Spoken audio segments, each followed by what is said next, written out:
Aujourd'hui, je suis là vraiment pour vous parler d'une réflexion qui est ancrée dans la pratique, donc d'une pratique clinique à la base. Mais après, je vais quand même vous amener sur certains modèles théoriques qui sont issus de la sociologie, mais de la sociologie du droit en tant que tel. Donc, on va parler de collaboration, de pratiques collaboratives, puis de pratiques professionnelles en région éloignée.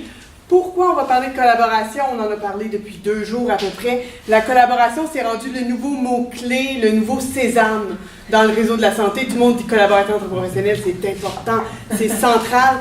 Pourquoi on dit ça? Mais c'est que ça a été quand même prouvé efficace pour augmenter la satisfaction des patients, par exemple en oncologie, augmenter la satisfaction des soignants dans des milieux tant à l'urgence que dans des milieux chroniques, aussi a diminué le risque de réadmission pour les maladies chroniques qui sont envoyées à la maison après un épisode d'admission pour une décompensation aiguë. Donc, ça fonctionne, la collaboration interprofessionnelle. Ce n'est pas juste une vision de l'esprit. Par contre, qu'est-ce qu'on s'entend sur collaboration professionnelle? C'est extrêmement difficile dans la littérature parce qu'il y a plusieurs visions, tout dépendamment, je vais vous l'avouer franchement, si c'est un docteur qui écrit ou si c'est un non-docteur qui écrit. En tant que tel, on peut s'entendre sur plusieurs aspects, mais l'aspect central, la clé, c'est l'importance de l'intégration, plus que de la sommation. Avant, on parlait beaucoup d'équipes multidisciplinaires où les gens jasaient toutes de leur vision du patient. Le patient était 100% du temps exclu de cette discussion-là. Et finalement, tu avais le docteur qui était toujours en bout de table, qui arrivait toujours en retard, puis qui repartait toujours à la fin de la réunion, et qui prenait la décision en fonction des informations qu'il recevait. Quand on parle d'interprofessionnaliser, c'est-à-dire qu'on horizontalise le leadership. Ce n'est plus un seul soignant qui prend la décision, mais c'est l'équipe qui doit venir à un consensus. C'est ça l'objectif de la collaboration interprofessionnelle. Quand je suis tombée sur cette description-là, j'ai fait « Ah, OK, bon, est-ce que je suis capable de savoir qu'est-ce qui l'influence? » Parce que quand j'ai commencé mes recherches, je travaillais plus dans un gros milieu universitaire, puis je sais pas, je n'ai pas l'impression qu'il y en avait tant que ça, moi, de collaboration interprofessionnelle, si je me fie à cette définition-là. Je suis allée voir les facteurs. Ça fait à peu près 20 ans, il n'y a rien de nouveau dans la collaboration interprofessionnelle, mais on a commencé à décrire qu'est-ce qui influençait. Et qu'est-ce qui influence, on s'aperçoit, c'est des gens, en effet. Il y a des gens qui c'est sympathique, ils te disent bonjour le matin, ils te disent bonsoir le soir quand ils partent. C'est agréable à travailler avec, on peut jaser autour d'un café. Ça, c'est le facteur personnel de l'individu. Ça vient aussi avec la culture de la personne. Il y a des gens qui spontanément vont te demander ton avis, il y en a d'autres pas du tout. Mais ça, c'est des micro-facteurs. C'est donc relié à la personne. Il y a aussi tout le facteur pédagogique. La collaboration interprofessionnelle, depuis maintenant les 5 dernières années, c'est obligatoire de l'enseigner dans la majorité des facultés de soins de soignants. Donc maintenant, dans les derniers, là, la pédagogie, donc les mésofacteurs, la couche moyenne de formation, elle est présente. Par contre, ce qui m'avait fasciné, c'est que dans les macro-facteurs, il y avait tout cet élément de responsabilité juridique, de réglementation, de normalisation de la pratique qui était présente. Puis on se retrouvait dans une situation de dire, OK, mais je veux bien, mais ça, là, ces facteurs-là, la réglementation, le financement, la responsabilité, la structure de travail, c'est supposé être égal dans tout le Québec, ça. C'est pas quelque chose qui est propre à un lieu physique, c'est quelque chose qui existe à travers notre propre province parce que c'est dépendant de nos lois et règlements. C'est donc quelque chose qui est dépendant de notre juridiction québécoise. Mais, je restais avec mon problème j'étais à Sainte-Justine, la collaboration, oui, interprofessionnelle, pas sûr. Puis là, moi, je travaillais aussi à Puvernituk, ou Povognituk, on devrait dire en Inuktitut. Puis là, j'arrivais là-bas, puis je vais vous expliquer c'est quoi une prise en charge à la baie du Thon. Je sors complètement de l'anesthésie. La prise en charge à la baie du Thon, ça part et ça finit avec la communauté. Puis dans la communauté, moi, je rentre les soignants de première ligne. Parce que quand tu es un village de 400 habitants, que tu as 3 infirmières qui couvrent l'entièreté de l'année, les infirmières, elles font partie de la communauté. Elles sont connues par leur nom, elles sont rencontrées à l'épicerie par les patients, puis elles vont partir en expédition avec les patients aussi. Donc, il y a une intégration de la communauté, les ressources viennent des interprètes, ils viennent du patient en tant que tel, de la famille du patient. Tout le monde va s'intégrer à la personne. J'ai déjà fait des plâtres avec le père du patient parce que, lui, il était plâtrier, puis il était meilleur que moi, sérieusement. Ça veut dire que En tant que tel, ce qui est important, c'est vraiment ça en village avec l'infirmière et l'interprète. Après, il y a une discussion soit téléphonique, soit visuelle. La plupart du temps téléphonique par satellite. Je ne vous parlerai pas de la communication dans la partie de la baie du son. Mais c'est vraiment si on a besoin du médecin. S'il est sur place, génial. Mais le médecin est vu comme un accessoire intéressant à avoir, mais non nécessaire.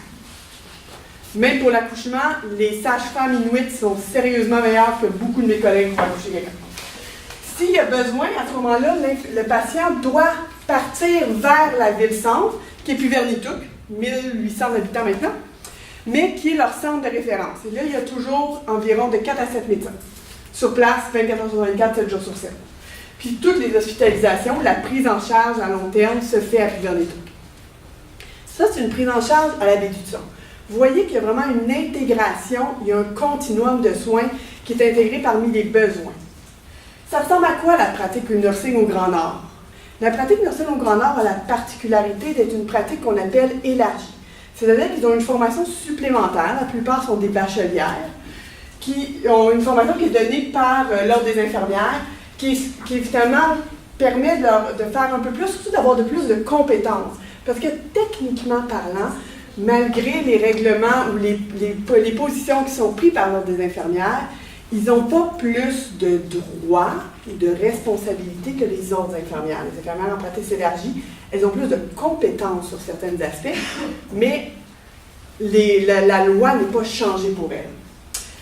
Elles utilisent énormément la combinaison de 3 choses que je trouve essentielles dans le domaine de la santé: les ordonnances collectives, les actes délégués, puis le gros bon sens.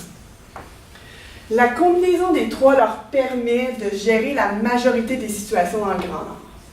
Le but unique de la pratique nursing au Grand Nord, c'est d'offrir des soins de qualité dans une situation qui est extrêmement inhospitalière.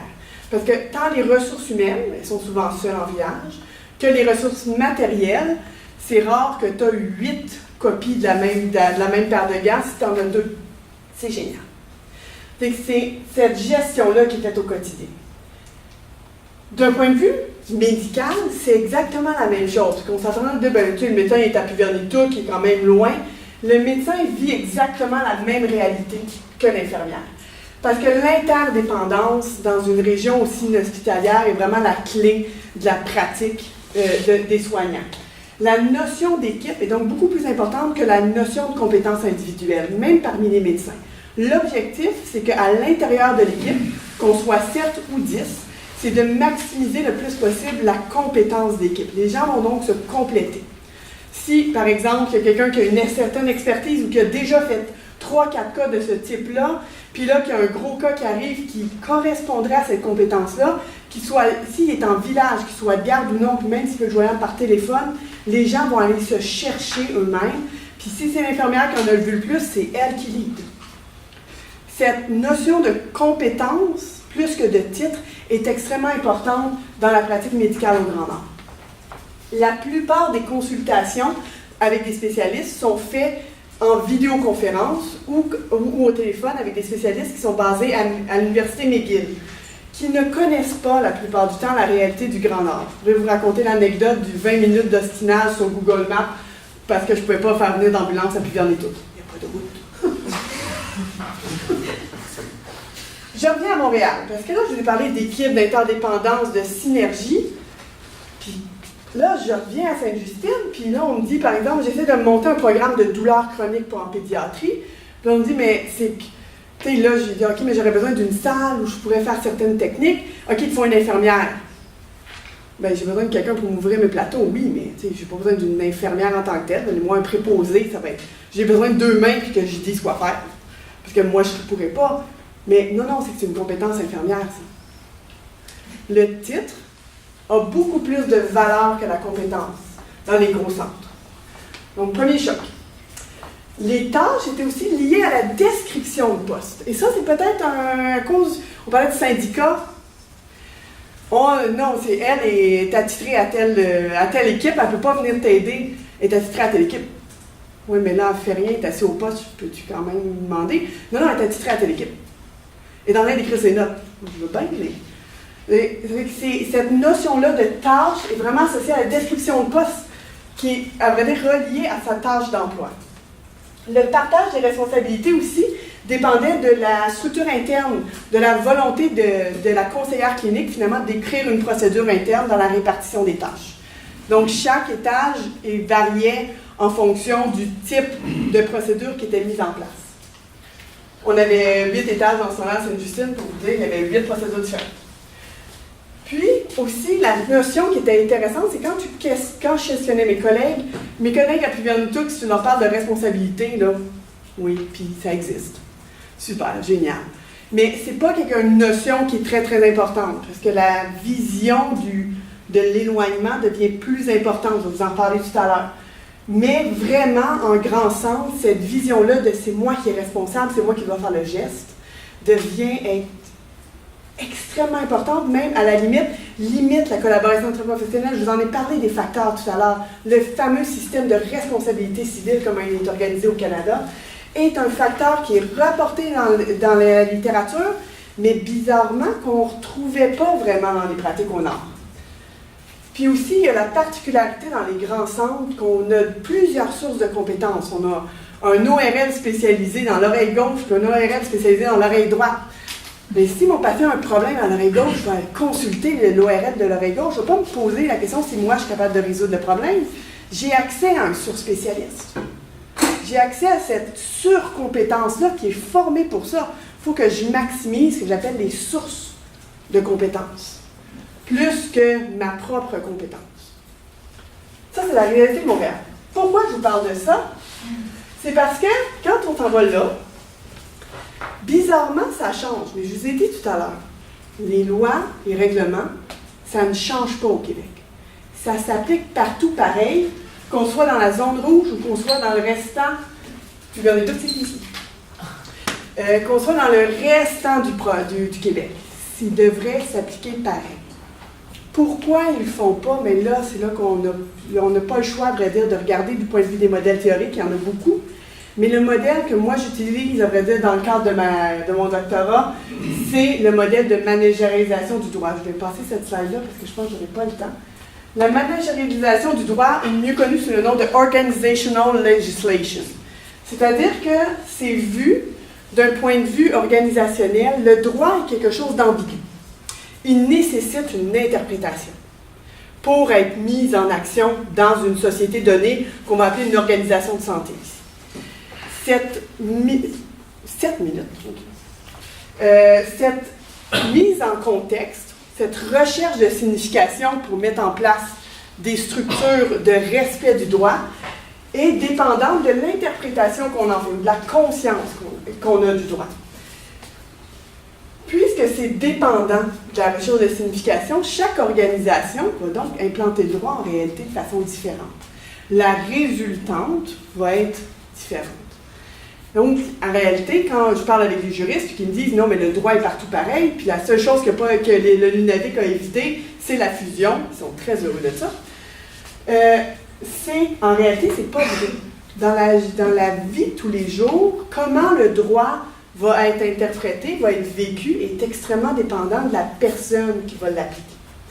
Ça pourrait expliquer pourquoi en zone urbaine puis en zone éloignée, j'ai une différence complète au point de vue de la collaboration interprofessionnelle, et surtout de l'impact du droit sur la collaboration interprofessionnelle. On en a parlé un petit peu ce matin de l'importance des gestionnaires dans la mise en place. La particularité des établissements de santé, puis ça, il y a 2 sociologues américaines qui ont fait d'extrêmement bonnes ethnographies, qui ont montré ces éléments-là, c'est que les gestionnaires en milieu de santé, en réalité, sont en conflit d'allégeance. Parce que la majorité des gestionnaires dans des entreprises de santé sont aussi des professionnels du soin. Ils ont donc une vision de leur tâche qui est dépendante de leur nature professionnelle originale.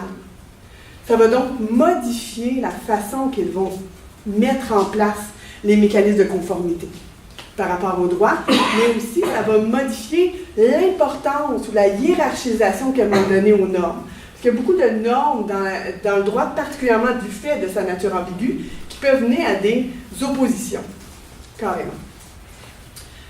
Donc, quand on va parler de managérisation du droit dans le système de santé. Je trouve que ça sort mal. Est-ce que vous voyez quelque chose? Non, c'est ça. OK. En réalité, la managérisation du droit, vous partez par texte de loi, organisation professionnelle, pratique et politique organisationnelle, ce qui nous amène vers la collaboration interprofessionnelle. La particularité de la santé, c'est que texte de loi, c'est pas juste l'organisation, c'est aussi les acteurs organisationnels, particulièrement la structure de pouvoir qui a été mise en place par d'autres lois qui ne dépendent pas de l'organisation. On parlait tout à l'heure de l'éternelle suprématie du docteur, qui est ancrée dans beaucoup de nos lois, en réalité, beaucoup plus qu'on pense.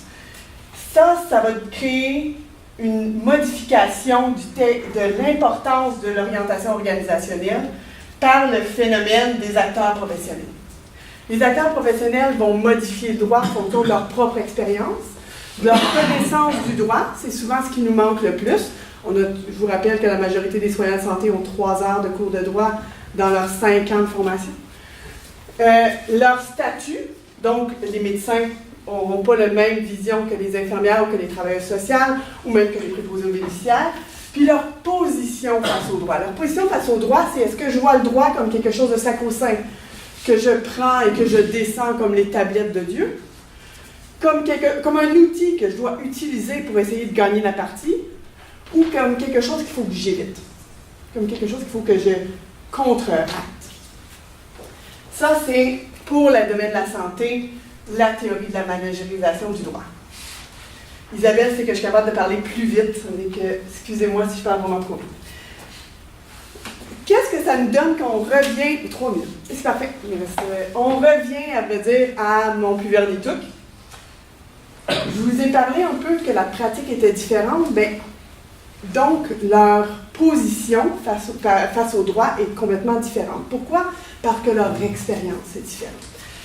À PUV, là, je vous ai mis, je suis en train d'analyser mes données pour mon doctorat. L'efficience est centrale. Toute règle qui est liée au titre, qui nuirait à être capable de sortir un patient le plus rapidement possible, puis qu'il soit dans la meilleure santé possible, est jugée comme nuisible, puis ils vont prendre une position contre le droit. Ils vont l'éviter. Ils ne vont pas l'appliquer. La majorité des règles de droit du travail ne sont pas appliquées au Nord, parce qu'elles empêchent la fluidité du soin. De leur point de vue, c'est toujours une gestion de pénurie dans le Grand Nord, tant du point de vue matériel que du point de vue ressources humaines. Il y a donc une nouvelle hiérarchisation des normes qui est mise en place. La norme suprême n'est pas la sécurité comme on a au Sud, c'est l'efficience, c'est l'optimisation de ce que j'ai. D'où vient la notion où on va patenter. Il y a beaucoup de MacGyver dans le monde. On va créer des nouveaux outils pour atteindre un but, pas parce qu'on pense que notre façon de l'atteindre est aussi sécuritaire. C'est que l'objectif, c'est d'optimiser ce que j'ai parce que je n'aurai pas d'autre matériel avant 2 semaines si je suis chanceuse et que ça vole. Donc c'est aussi simple que ça. Le bateau vient 2 fois par an. Alors, la distance comme élément référentiel, j'en ai un peu parlé parce que ça a déjà été, il y a très longtemps, à vrai dire, souligné, c'est que la distance géographique d'avec le centre a un double effet sur les soignants. Ils ont l'impression que les standards de pratique qui viennent des zones urbaines ne s'appliquent pas à eux, parce que leur situation est diamétralement opposée à la situation urbaine. Donc, le standard de pratique qui est développé en zone urbaine, comment veux-tu que ça s'applique à moi? Ce n'est pas ma situation, il n'y a pas de référentiel face à ça. Mais aussi, s'il y a une distance psychologique par rapport à l'effet, entre autres, des syndicats ou des ordres professionnels. On est tellement loin qu'il y a une vision de groupe qui se crée. Le groupe qui se crée, ce que ça va faire, c'est que ça va créer un mécanisme de petite équipe où l'objectif, c'est qu'on passe au travers en gang. Je ne sais pas si pour ceux qui ont déjà fait des services militaires, mais c'est exactement le même principe. Tu t'en vas là, tu es une petite gang, tu veux que tout le monde s'en sorte, puis que tout le monde s'en sorte indemne, physiquement et psychologiquement. Il y a un objectif centralisé sur l'équipe, sur l'ensemble des nombres, tandis que le droit est l'inverse. La responsabilité du droit est individuelle par son fonctionnement. Tandis qu'au Nord, on va complètement être contre le droit là-dessus. Non, non, c'est une équipe. Si l'équipe n'est pas capable, il n'y a personne dans l'équipe qui va réussir. C'est aussi simple que ça. Oui, j'ai fini. La différence aussi, c'est que l'équipe est très jeune. Puis vu que l'équipe est très jeune, les étudiants, depuis les 5 dernières années, il y a énormément de formation interdisciplinaire qui se fait dans la majorité des cours. Donc, c'est des jeunes qui sont meilleurs à faire de l'interdisciplinarité et surtout plus favorables à l'interdisciplinarité. Donc, la collaboration interprofessionnelle est très présente, mais c'est surtout quelque chose qui s'inclut dans une structure où le droit est interprété différemment. Il existe, il n'est pas différent. L'interprétation, par exemple, du droit est hyper importante à l'existence et à la force de la collaboration interprofessionnelle dans le grand nombre. Merci beaucoup, la cour des travailleurs.